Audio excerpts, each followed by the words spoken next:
This is the third episode of the Nakazawa Show.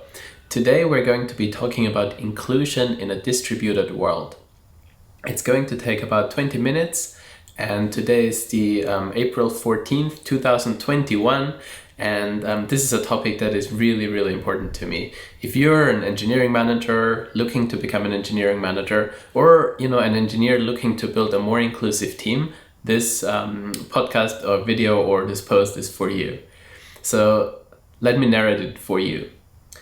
Remote and distributed work is an unstoppable trend that was recently accelerated by 5 to 10 years. It allows people to live where they want to live, and people who couldn't move or regularly visit an office before can find better jobs. Remote work is great for a more diverse workforce, and I'm glad that this trend is here to stay. However, it's much harder to build a shared sense of purpose and build empathy for colleagues. This post exists to help people and teams adapt better to this new era. A new era. I expect many companies will operate with a hybrid model of partial work from an office and partial work from home or somewhere else. Even if you aren't sure whether you'll work from an office or elsewhere in the future, the age of a singular big headquarter per company with everyone in the same place kinda has passed. The new norm will be multiple engineering hubs, fully remote companies, or a mix of headquarter, hubs, and remote work. However, there are trade-offs to remote work.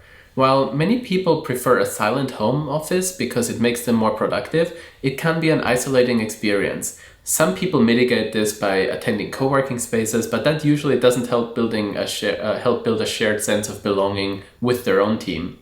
Many essential moments that bring people closer together do not exist without meeting in person, and they're hard to recreate. Sure, we see faces pop up on video calls that we can interact with, but the human connection is kind of missing, and it's really hard to get to know people and to understand them. All the work we do at home is in front of our devices. It's kind of just in our head. The reduced social interactions make it harder to meet people and build a network. There are no serendipitous interactions in which one can learn, solve problems together, or maybe make friends. Many people just work on their tasks, and it looks like people are more effective in the short term based on recent studies, but people are likely having a worse time long term. It's no surprise that people who have a best friend at work perform better and are happier, and there's a link on the post with the study. Another angle is company culture. How do you retain a great company culture when everyone switches to remote work? How do you build a fantastic and unique culture with a fully remote team? Culture is living your values every day, and it's really hard to do that without a shared sense of purpose. This quote from Stratechery on leaks really resonates with me. And just to be clear, I recently left Facebook and I have no first-hand knowledge of leaks. Rather, I think Ben Thompson articulates the challenges of remote work pretty well. He says, this is a quote, I'm reading what he wrote. I strongly suspect, though, that the closing of Facebook's offices has played a large role as well. The likelihood of an employee feeling a sense of solidarity or common purpose is almost certainly less when said employee is only interacting with his or her co-workers via video call instead of in person. Moreover, that reduced interaction is increasingly replaced or accompanied by alternative interactions, particularly on Twitter, that pulls said employee in a very different direction. End of quote. Finally, I was reminded of just how different working remotely is when a former reporter whom I never met in person watched a video of me and said, "Wow, I had a completely different image of what you look like. This is literally the first time I see you outside of the usual talking head frame that you're seeing me in now." It's no surprise that many engineering managers prefer being in an office with their reports. So let's get to the recommendations. What can you do if you're a manager or a leader who wants to get to know their coworkers better, improve relationships with their reports and within the team, increase belonging, and build a shared sense of purpose? I approached inclusion with intentionality. I tried many things, and I'm excited to share what worked for me. The recommendations all build on each other. We'll go through the weekly social, sharing personal status updates, buddy and mentorship programs, retrospectives, the weekly schedule, asynchronous decision-making, and meeting in person. The weekly social. Early into remote work, I had a realization. The best moments in the office were team lunches. We tried to sit together for lunch as often as possible. Lunches are so valuable because they're informal, optional, and conversations aren't bound to work topics. There's usually a time limit when people want to get back to their actual work, and it's a great way to learn about your peers. Organizing team lunches over video calls does not work, and I tried and it's unsatisfactory. So how do we recreate the feeling of a team lunch without feeling forced? I recommend setting up a social meeting with the entire team once a week. Depending on the team size, this will be a 30 to 60 minute meeting. 30 minutes if it's less than 6 people, and 60 minutes if it's up to like 12 people, but that's pretty big already. Each of them should have a unique topic to cover each of the meetings. Ask everyone on the team to contribute, and for some of the meetings, decide on a topic 2 days ahead and invite the people on the team to prepare. While you can come up with a quick question during the meeting, the great ones are usually the ones that people prepare for. As the manager or, the self-proclaimed CSO of your team, the chief social officer, you have to prepare an introduction for each meeting, usually, just to break the ice, get everyone comfortable. And usually you have news relevant to the entire group, or maybe you can do a brief Q&A about a topic pertinent to the team, which you should also share in writing later because some people might not be attending. And then move on to asking the question and pick a random person in the group to go first. Each person should stick to a time limit so that everyone gets to participate. And we usually, on the team at Facebook that I was managing, we usually went with a random approach where the current person picks who shares their answer next. And, it's always it's always kind of like a different structure. You may have been in a variant of this type of meeting before, and the questions might have been pretty dull. I have been, and I tried to come up with a list of boring questions that you should avoid, but I couldn't because those meetings were so dull and I couldn't remember. The questions weren't meaningful. You have to ask questions that will be meaningful to people, which sometimes require them to show vulnerability. Depending on the team, you have to ease into it with simple questions. Like, let people talk about their favorite food, hobbies, favorite place in the world, a video that they think is funny, or explain something unique about themselves. If your team is already pretty close, you can move on to questions that consistently lead to extraordinary and memorable meetings in which everyone gets to know each other better. One caveat is to make sure that everyone is aware of what is appropriate to share. In some teams, there's a lot of trust and people feel safe sharing personal stories. I recommend slowly building towards sharing good stories and maybe even avoid specific topics altogether for other teams. Don't get anyone in trouble. Here's a list of example questions. One that I really love is share childhood or teenage photos of yourself and tell a story about them. Share one or more favorite engineering projects you worked on before joining the current company, with screenshots or videos. Show a photo, video, street view of your hometown. Tell us what makes it unique to you or special to you. How did you get your job at the current company? How likely was it that you ended up there? Why did you join this team?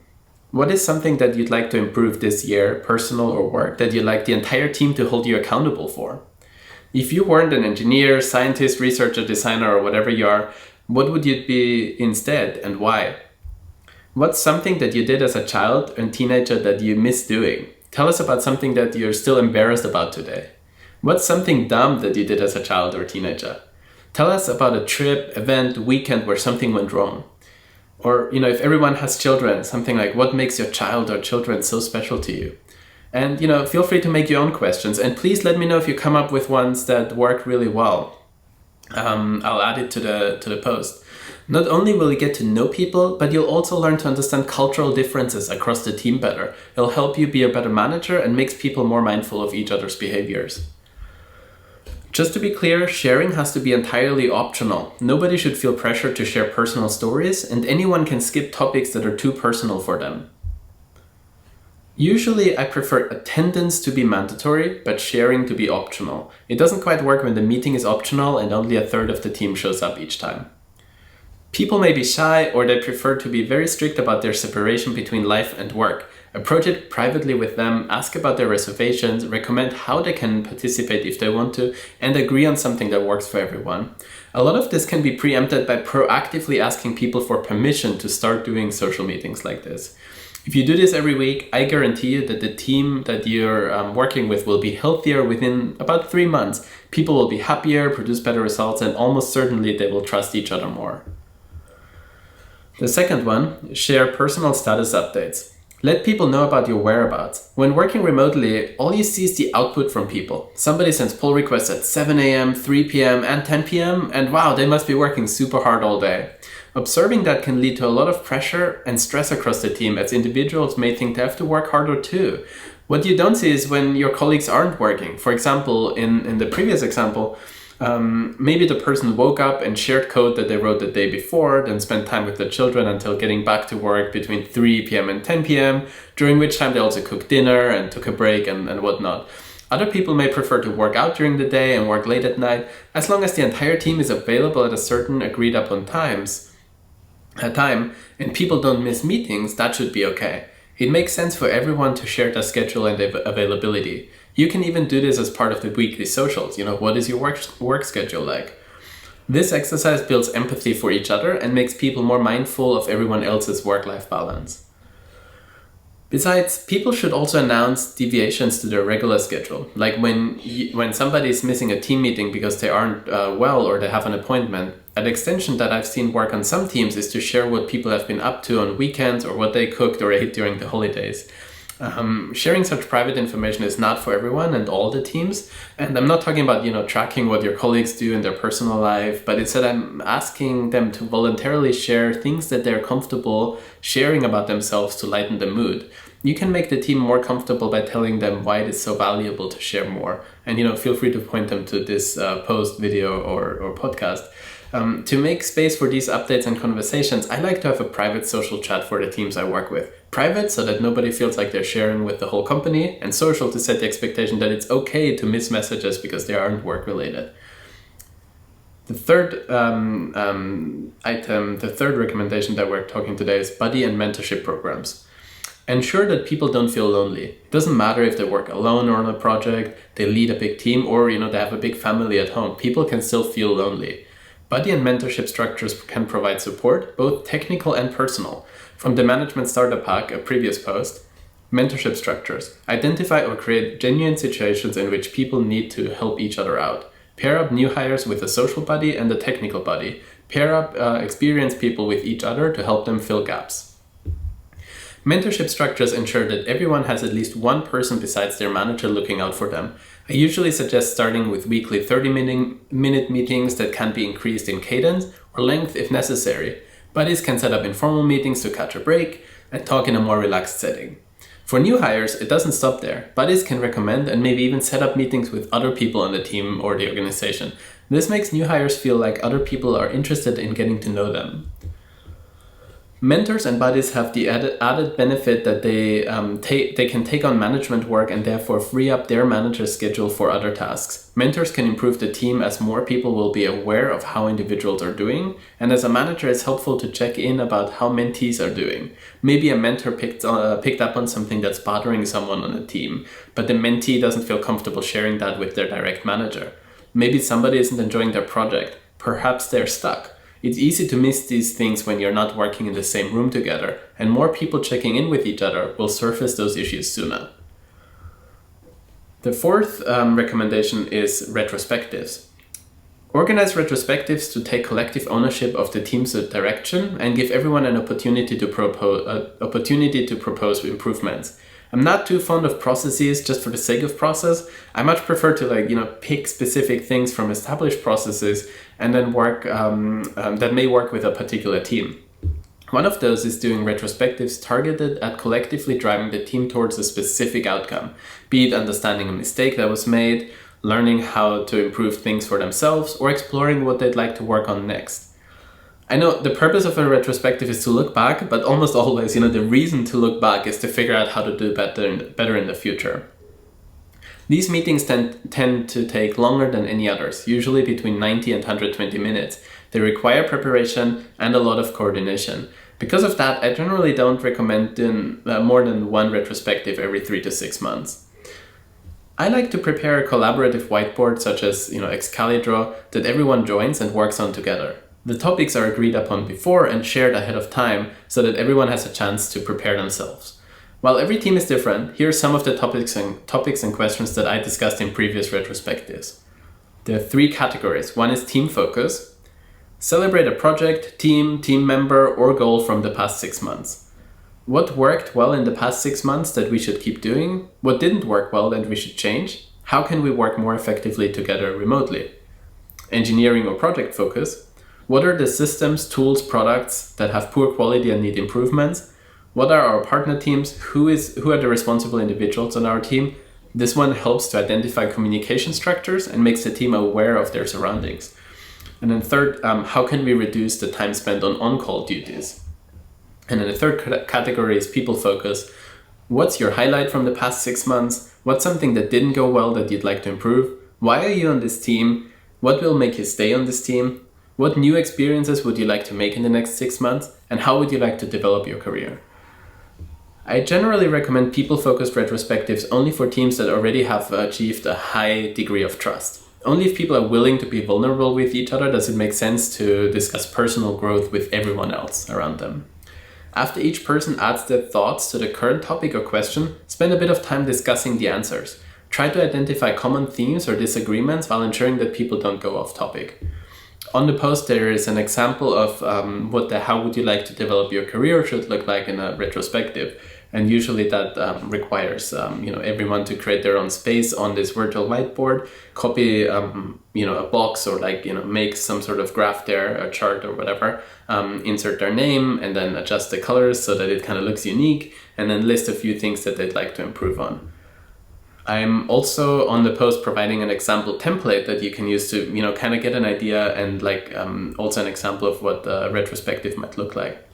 After a retrospective concludes, one person should summarize the findings and discuss changes to the project plans, team culture, or the personal goals.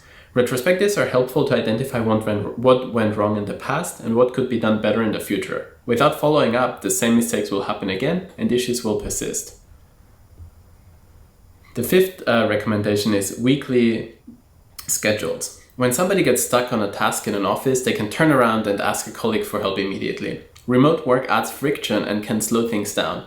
New hires and less experienced engineers often don't feel comfortable asking enough questions and may also feel lost trying to prioritize their work. Putting together a schedule collaboratively makes teammates feel more involved and in control of their workload. Experienced engineers, on the other hand, they usually have a daily, weekly, or even monthly schedule. They tend to have a pretty good idea for structuring their work, how to parallelize their work to avoid being blocked, and they stick with deadlines. Scheduling is a skill that often takes years to develop, and usually I don't care how people organize their work, I just care that they do. Quite often I find that new hires or less experienced engineers struggle with this. Not because they don't know how to plan, but because they never had a chance to learn from somebody at the same company about how they should structure their work. I start by asking for a schedule to be shared with me at first, or I may even show them multiple different methods that I've seen work, like be it my own, that of a peer, or somebody that they work with, and then I let them choose which process that they'd like to try, and then I focus on getting them to stick with it for a while. Initially, I bring it up in every one-on-one meeting until I'm confident that they own their schedule themselves. Here are two methods that I've seen work well. One, use an actual calendar to plan out their rough focus for the next several months. Start by blocking off all holidays and vacation days, decide on priorities, and mark each day or week with one primary focus. Two, use a Kanban board with tasks and a rough duration and priority assigned to each of them.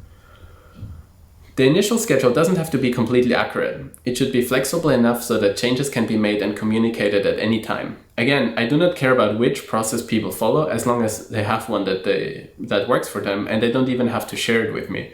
I'm not trying to micromanage people. I'm trying to help them manage themselves and their own time better. And the more mutual understanding we have of what is going on when working remotely, the better it usually is for everyone. The sixth recommendation is asynchronous decision-making. When working remotely, especially across time zones, never make decisions in meetings that require presence. Ideally, all decisions are made asynchronously via your preferred communication medium.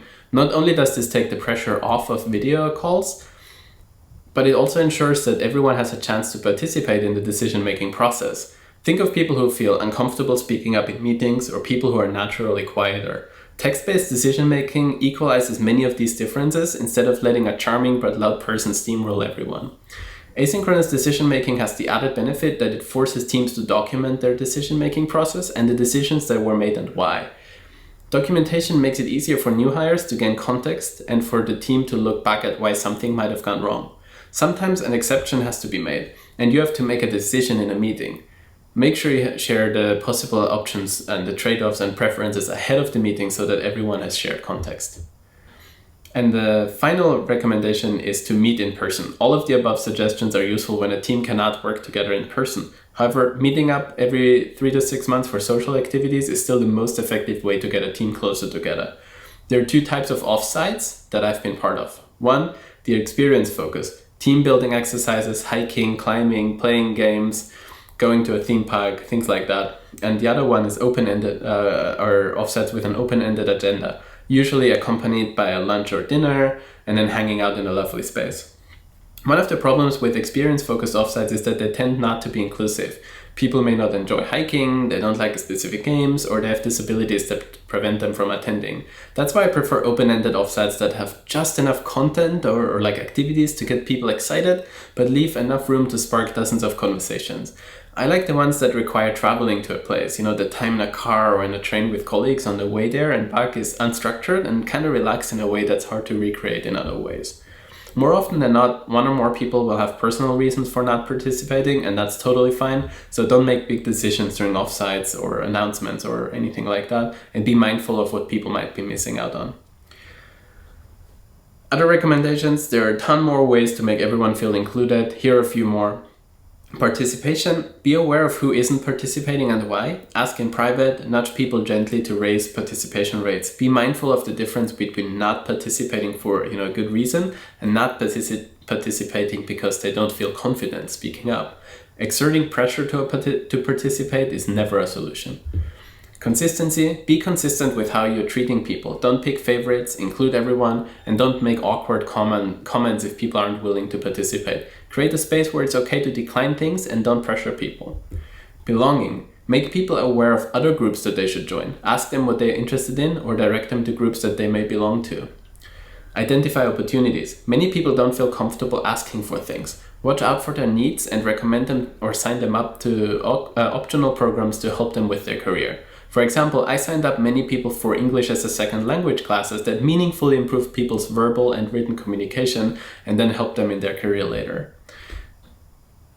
If you read carefully, you'll find that all of the above recommendations, they build on each other. A weekly social meeting ensures that people get to know each other and build trust. Retrospectives require trust and help identify gaps and expectations. Mentorship structures can fill those gaps, all while gaining an understanding by sharing a bit of what is going on in everyone's lives. A weekly schedule ensures that people know their priorities and stay unblocked. In the ideal case, the above suggestions lead to teams where everyone has a voice, can participate in team decisions, make themselves understood, and feel a sense of belonging. If you're trying this with your team, please share the results with me.